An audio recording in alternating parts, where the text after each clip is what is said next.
Paz do Senhor, irmãos. Efésios 4:26 diz assim: Irai-vos e não pequeis, não se ponha o sol sobre a vossa ira. Vamos pensar um pouco nesse ensinamento a respeito deste sentimento. A ira, ela surge no interior do ser humano quando algo não acontece da maneira em que a pessoa queria. Em vários fatores. Pode vir de um insulto, pode vir de uma injustiça, ou simplesmente por uma perspectiva que a pessoa tem e as coisas passam a não acontecer da maneira em que a pessoa imaginava que deveria acontecer. Porque a Bíblia diz: não se ponha o sol sobre a vossa ira, ireis e não pequeis, porque esse sentimento é natural. Todo ser humano vai sentir isso. Quando alguém leva um susto, dependendo da pessoa, ela pode esmorecer, ela pode ter várias reações. Algumas pessoas são diferentes, elas se irritam, elas se iram. Vem aquele sentimento de raiva. E é muito interessante analisar isso aqui, porque você não tem controle sobre a primeira reação, mas você tem controle sobre o que você irá fazer com o que você sentiu. Quando a Bíblia diz não se põe o sol sobre a vossa ira, está dizendo, houve um imprevisto, sentiu alguma coisa, teve um impacto, alguém fez alguma coisa para você, é natural essa primeira emoção, essa reação, isso é totalmente normal. Mas depois vem o raciocínio. E aí você analisa o que você vai fazer com o que você sentiu. Quando eu sinto raiva por alguma situação, eu vou para a oração.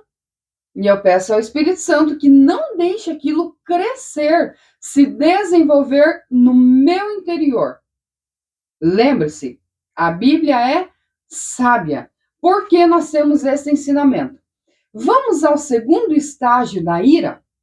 O segundo estágio se chama ódio. É totalmente natural você sentir ira, mas o ódio é a alimentação desse sentimento.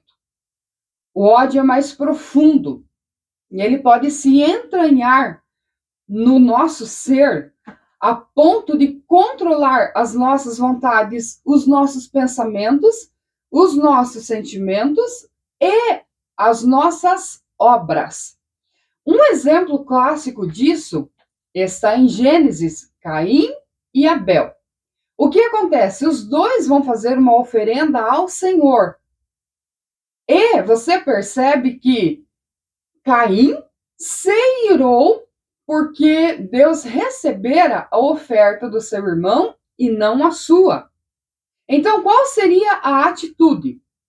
Parar, observar, analisar, pensar por que Deus recebeu a oferenda do meu irmão e não recebeu a minha? Tem um motivo. Mas ele não teve esse intermediário entre a ira e o ódio.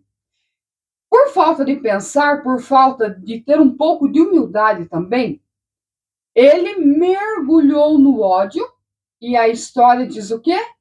Ele lançou mão sobre o seu irmão e matou, ele tirou a vida do seu irmão.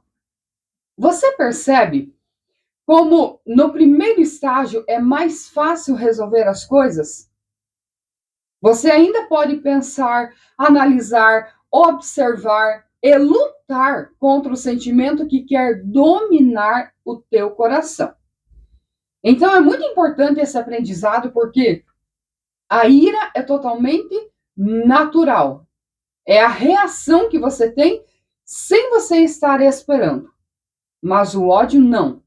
O ódio já é a ira consumada, já é a raiva alimentada, e aí, através dos pensamentos, através do que a gente sente, a gente vai aprofundando aquilo no interior.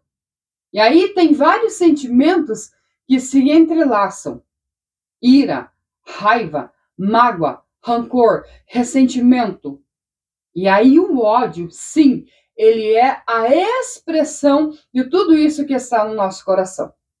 Não é fácil manter um coração limpo diante das afrontas, diante das injustiças e de muitas coisas que a gente suporta e enfrenta no dia a dia. Mas este é o caminho. E aí entra também a questão do perdão. É você conseguir liberar, e o perdão, ele é um ato de liberdade, mas que também tem a sua família. Ele está atrelado à empatia, ao amor, ao entendimento, à sensatez. Eu não consigo perdoar, eu entendo, mas através do Espírito Santo a gente consegue. Quando eu passo por alguma situação ou alguma afronta, eu me desligo do que aconteceu no exterior e eu me conecto no interior. E imediatamente eu começo a trabalhar o que eu estou sentindo. Porque se isso enraizar no meu coração, vai prejudicar a quem? A mim? Prejudica o sono, prejudica a rotina, prejudica a saúde, prejudica os relacionamentos. E vamos falar a verdade. Não é tão bom quando a gente está bem interiormente, quando a gente está tranquila, em paz. Nossa, é uma sensação muito maravilhosa. E o nosso inimigo constantemente vai usar situações para nos tirar deste lugar de tranquilidade.